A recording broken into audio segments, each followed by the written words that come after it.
Hi, this is James Gordon October Live here with the fourth book in the Dark Tower series. Today's book I'll be talking about today, Wizard and Glass.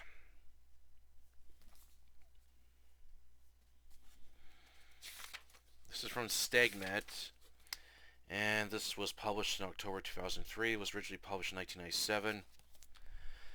This was just a terrible book. I did not enjoy this book at all. While the first two books were just bad and the third one was decent, this is just terrible. King tries to combine a sequel and a prequel into one book and completely drops the ball entirely on this. This is a massive brick, and most of the story is just Roland's origin story. That's all it is. The beginning part continues off after the events of the first book, but then halfway through that part, King decides to stop telling the story and add a origin story to Roland, and stretches it to a ridiculous length as this origin story goes on like forever. And I thought what could have been done in a few chapters and getting back to the story, he drops the ball completely on this, and it is so long and boring and so much dialogue to read through. I was bored with this part. Even when we get to the moments of action, I'm already bored with this story and want to be over with. And when I get towards the end, King just quickly wraps everything up to get this story over with. And I hated this book. I did not enjoy it at all. I was bored most of the time. So, this was just not a good sequel, in my opinion. This was just King is trying to like cram so much into this story, and he drags out the origin story way too long than it needs to be. What I thought it could be done in a few chapters, and then get back to the actual plot, like the actual story where he left off. But even the story where it continues off is just terrible. King decides I'm gonna throw in the characters into the stand, and then rip and add in Wizard of Oz into the enemy just to wrap everything up. I was not impressed with this book at all. Oh man, I am not enjoying this series, and I'm just going to be thankful when I'm finally done with it, because I am not enjoying this series at all. The entire time when I was reading this, I was bored, and last night I actually just read through the remaining part of the book because I want to be done with it. I was at the 400-page mark, and I said, I'm done with this. I want to be finished with it now. So, uh, this was not a good book at all, and I'll explain later. I'll explain more after my review the many problems and issues I have with this book. Alright, on to the book review. Plot. Continuing after the events of the Wastelands, Roland, Eddie, Suzanne, Jake, and his Billy Bumbler pet Oi are riding on the monorail being controlled by a powerful yet psychopathic AI, Blaine the Mono.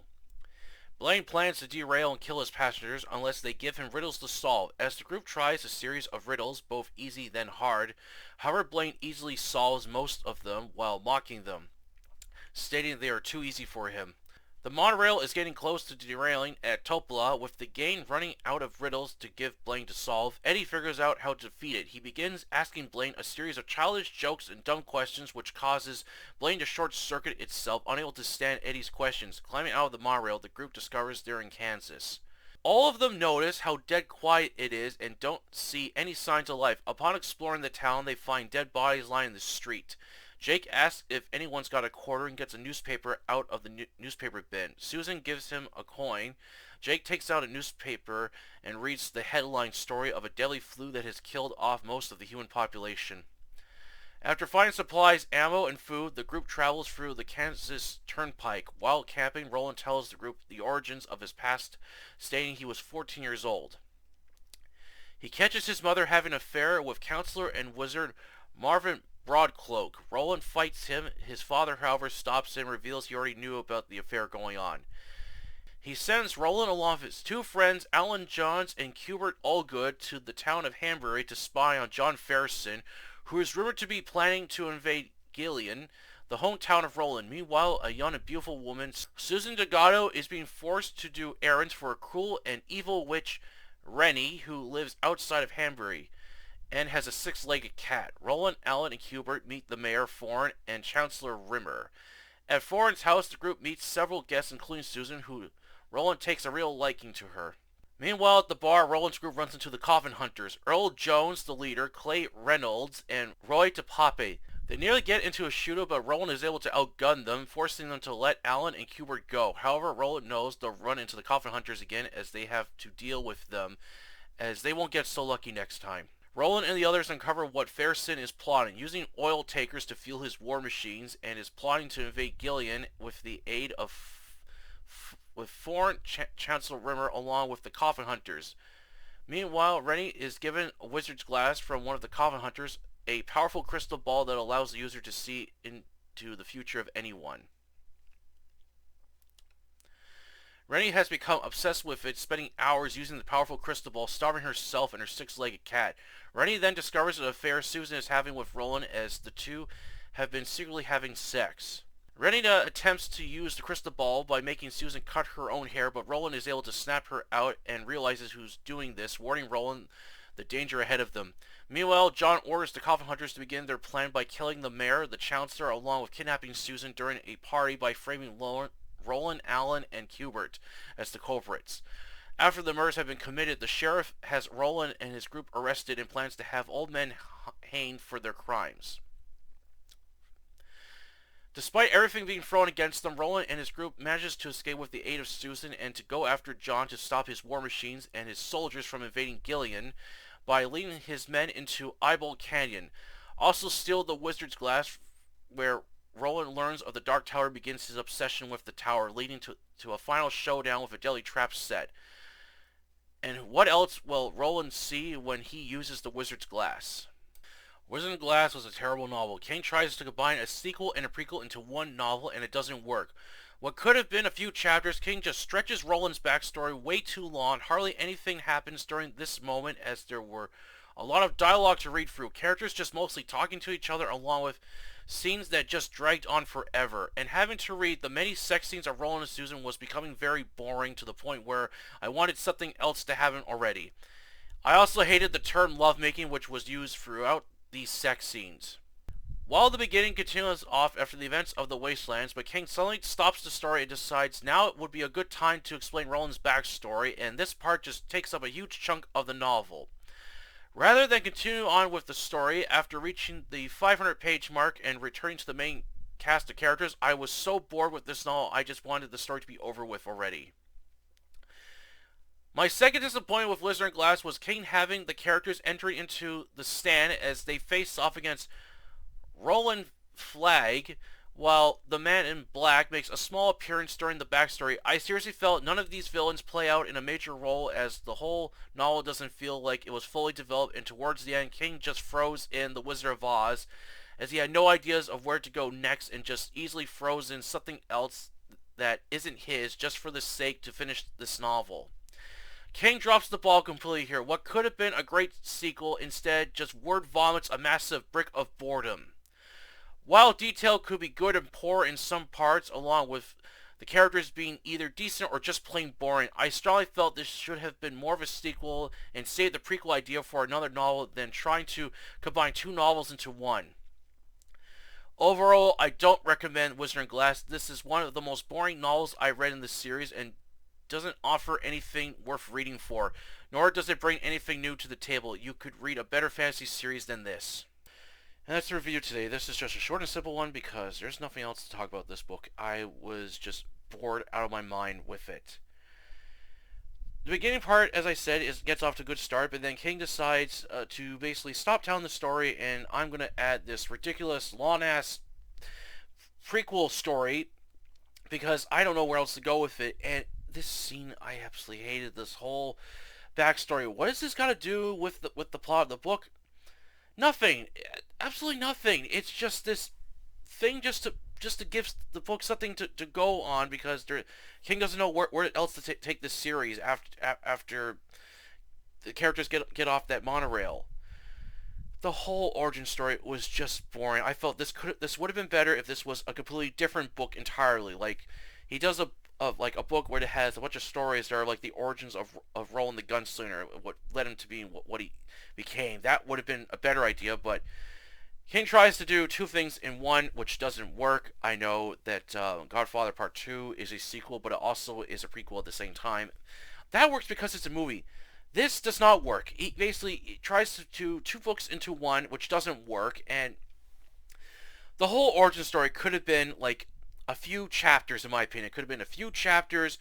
Could have just been like a simple yet explanation of the character's past, which led him to what he became, or the event in the prequel leads to the plot of the story. There isn't any of that. It's just this whole big origin story that just comes out of nowhere, and I was bored reading it.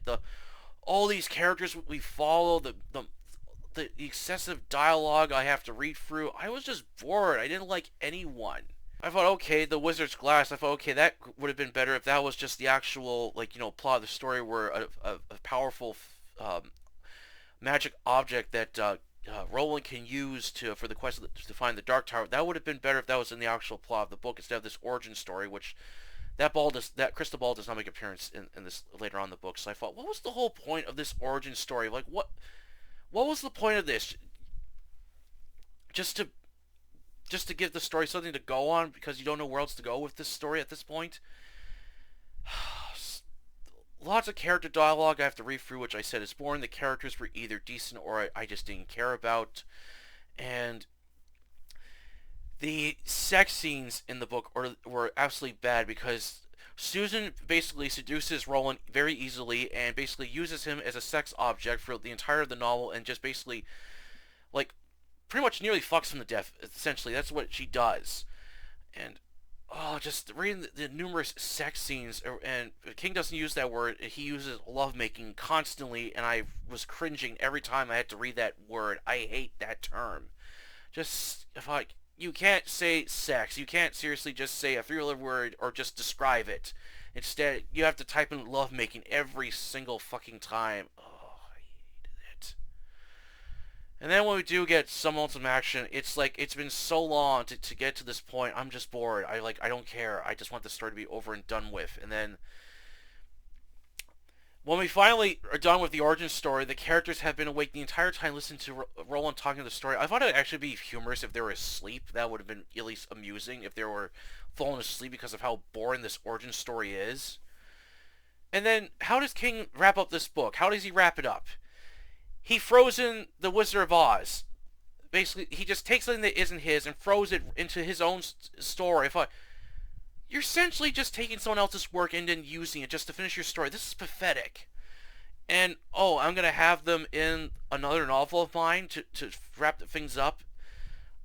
I don't like the stance, so having to read that part's like, oh, great. So they're in a world in a book I don't like, and then you just essentially just tear out the ending from a film and then throw it into your own story just to wrap this book up. This is terrible.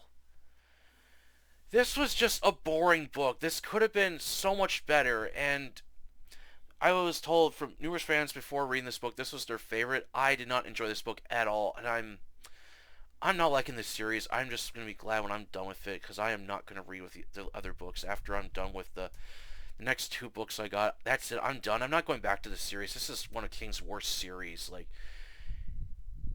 his attempt as a fantasy series could have been done a lot better if he seriously fleshed out a better plot and characters than this. There is nothing I really like with this book. Like, the whole beginning part I felt could have been, just basically he should have thrown that in at the end of the events of Wastelands, and then after the characters climb out of the monorail, where they're going to go next. That would have been the perfect way to end that third book and then lead off into something better for the fourth one. But he drops the ball completely on this. This is just a terrible book. Like, what could have been many ideas for a sequel to follow after the events of the Wasteland. King just drops the ball and decides to pull out this ridiculous origin story and word vomits so much unnecessarily dialogue and scenes. I was like, oh, this sucks. Oh, this was just not a good book at all, and I don't recommend reading this.